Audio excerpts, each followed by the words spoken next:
The Nguyen family in Dalat, Chapter 4. September 13, 1958, the day I was born. I was the 10th Choi, 11th in Vietnamese ranking. It was a beautiful day in Dalat with the mild weather in the fall. It was a busy back-to-school season for my older siblings. Thanh Xuan, the name was given to me by my eldest sister Thanh Tam, representing spring, a fountain of youth. What a beautiful name! I was told that as a newborn baby, my skin was darker. Most newborn babies are born with pink skin or lighter, but my skin was glowing like I have been in the sun, contrasted with the red color of my lips and the curly hair. I was just like an Indian dawn come to life. Then, right away, my mother gave me a nickname, Cha, meaning Indian. She also told me later that as a young toddler, I was quiet and observant from the start, unlike some of my siblings who demanded attention with loud cries and mischief. I seemed to watch and measure the world before joining it. My older sister, Thanh Tam and Thanh, fascinated with the new addition, learned the responsibility early. They tried to take turns to hold me like holding their dolls. Dalat by this time had become a city of contrasts. French colonial villas dotted the streets. Some local markets overflow with fresh vegetables, flowers, and spices. The Xuân Hương Lake reflected the city's misty mornings. Pine forests provided shade and adventure for children, and small cafes served local coffee to the townspeople. Life was serene, but the broader national context reminded the family that peace was fragile. That year, President Ngo Dinh Diem was consolidating power in South Vietnam. His government pushed modernization programs, building roads, military schools, and hospitals, even as political tensions simmer in the countryside. For the Nguyen family, life revolved around education, household routines, and careful observation of national developments. The children learn to navigate both joy and caution, lessons instilled through the rhythm of family life. Then a year later, also in September 1959, the birth of Thanh Tươi, 11th Choi, the 12th in Vietnamese ranking. Thanh Tươi was born. Dalat remained a haven of calm, yet whispers with political unrest began filtering from the southern provinces.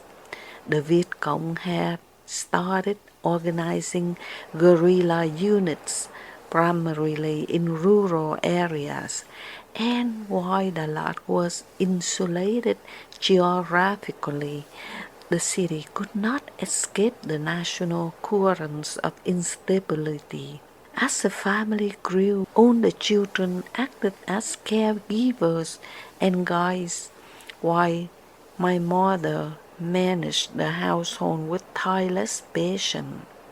Meals were communal events where children learn manners, responsibility, and cooperation.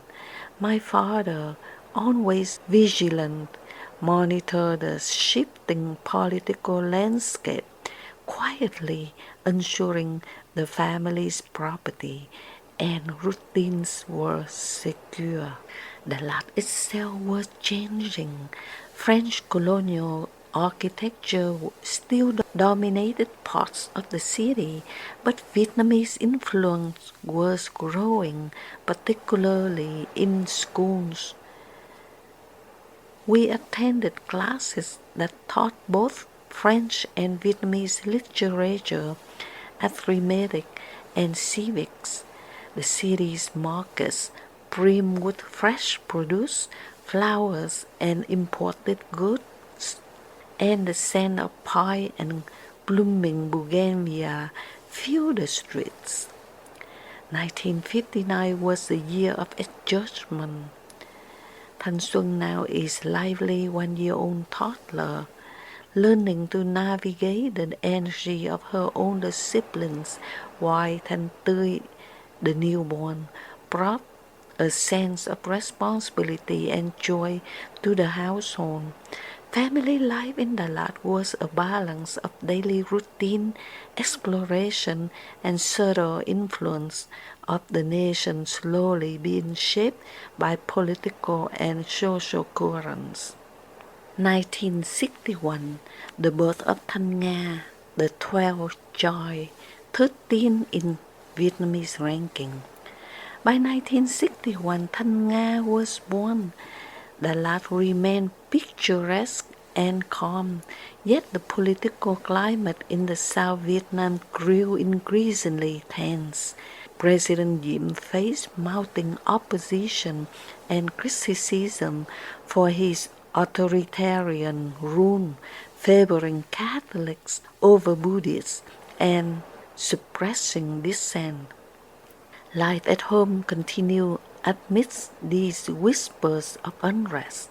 Thanh Nga's arrival added both joy and complexity to the household. Older siblings took on responsibilities as mentors and caregivers, while the parents ensured that each child felt secure and loved. My mother's days were filled with feedings, cooking, teaching, and tending a small family garden behind their house, which supplied vegetables and herbs for daily meals. On the national stage, 1961 was pivotal. U.S. involvement in South Vietnam increased with military advisors and economic aid aimed at strengthening Diem's government. Dalat, though distant from major conflict zones, felt the subtle effects, the presence of officials, occasionally political discussion in public spaces, and an awareness of national stability was fragile. November 1963, the assassination of Nguyen Diem. By late 1963, the political landscape of South Vietnam was volatile. President Nguyen Diem, once a symbol of anti-communist stability, faced widespread opposition. His favoritism toward Catholics, repression of the Buddhists, and suppression of protests had eroded trust. Monks self-immolated in protest, generals conspired against him, and public dissatisfaction reached its peak. My family, while living in Dalat, could feel the tension. Rumors reached daily through radio broadcasts, newspapers, and visitors. On November 2, 1963, the coup reached its climax. Diem and his brother Nguyen were assassinated in Saigon. The news shocked the nation. Dalat, though geographically removed, experienced the ripple effects.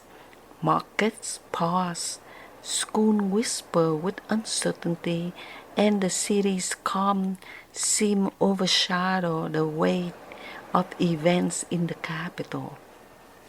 For my family, the assassination emphasized the fragility of life beyond their household. My father shielded the children from fear while quietly planning for contingencies. Discussions with my mother focused on property, safety, and the children's education. Older siblings, sensing tension, learn early lessons in awareness and resilience. The event highlighted that serenity of Dalat could not completely insulate them from national instability. The aftermath of Jim's death saw continued unrest, military juntas struggle for control.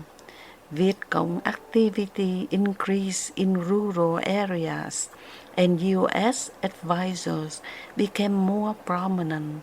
The lab experienced subtle changes.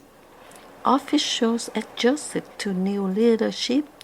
Refugees occasionally arrived from nearby provinces, and conversations in the city reflected uncertainty about the country's future. The Nguyen children growing amidst these events absorbed lessons of responsibility, caution, and the importance of family unity. In 1964, the birth of Thanh Hương. In 1964, Thanh Hương was born, completing the Nguyen household as the 13th child and the 14th in Vietnamese ranking. Dalat remained a serene city, but the broader nation was unstable. Political upheaval continued following Diem's assassination, and Viet Cong insurgency intensified in rural regions, even approaching Lâm Đồng province. U.S. involvement in South Vietnam expanded, with military advisors assisting the government and economic aid increasing. Life at home focuses on balance. Older siblings help care for the younger ones, while my mother managed meals, school preparations, and the household garden. My father ensured that property, education, and routines remain secure. Daily life intertwined with Dalat's natural beauty. Pine forests, Sung Hương Lake, and misty mornings provided a sense of continuity and calm for the children. We grew up amidst contrasts, the serenity of Dalat, the warmth of the family, and the looming reality of national unrest. Thanh Xuan, Thanh Tươi, Thanh Nga, and Thanh Hương each absorbs lessons in observation, resilience, and empathy. The four of us, the family's cohesion and love, provided a safe haven amid the national experiencing uncertainty and upheaval. Reflections on 1958 to 1964. From 1958 to 1964, the family story intertwined deeply with the historical currents of Dalat and South Vietnam. Each choice, both from Thanh Xuan to Thanh Hương, represented continuity, hope, and the persistence of life amidst political instability. Dalat's scenic landscapes provided stability, yet the assassination of Diem in November 1963 and subsequent unrest reminded the family that national events could disrupt even the most serene life. We were raised in the household emphasizing education, morality, and resilience. We learned to balance the joys of childhood with awareness of the world beyond our home. Family routines, communal meals, and shared responsibilities created a foundation of stability, enabling us to grow confident and adaptable in the changing world. Through these years, the family exemplified ordinary courage, nurturing life, love, and education while remaining attentive to national developments. The last beauty and calm allows them to flourish, but the events of the nation, Yim's authoritarian rule, Buddhist protests, U.S. involvement, and the rise of insurgency shaped the family's consciousness, instilling lessons in vigilance, empathy, and unity.